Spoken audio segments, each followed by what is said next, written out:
Detective Conan, the 14th Target, the second of the Conan movies and one I've heard very good things about.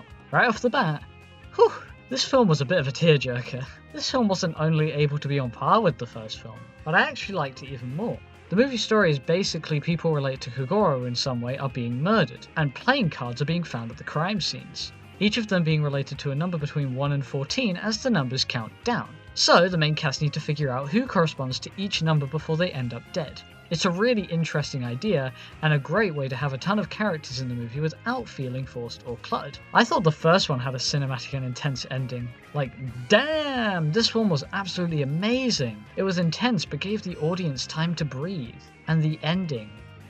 Whew, the ending.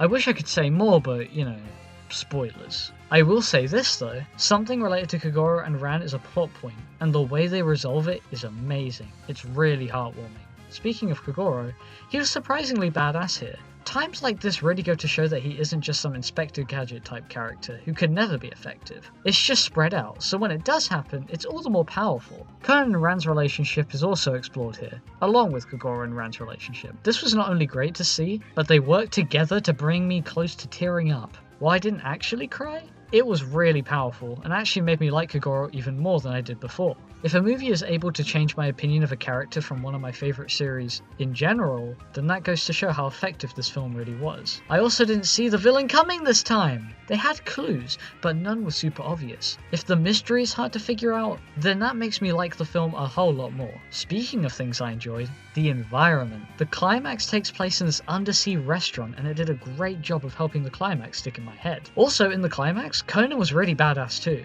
especially during the last scene that I won't spoil. I do kinda wish we saw a little more of the badass side of Ran though, but I guess she kinda needed to be a little less overpowered in order for the climax to work. But unfortunately the film's faults don't end there. It maintains some of the problems that the first film had. Like, the detective boys are in the film for a very short amount of time, even less than the first movie, but the characters who came and went all had purpose, given the actual plot of the movie. So, I think the issue was a lot less noticeable. Plus, with all the new characters they had to introduce, I think a little less attention being given to the characters we already know was justified. But despite some issues, this film really surpassed my expectations. I enjoyed it even more than the original, which I honestly wasn't expecting, and I am super excited to see what Detective Conan, the Last Wizard of the Century, has in store.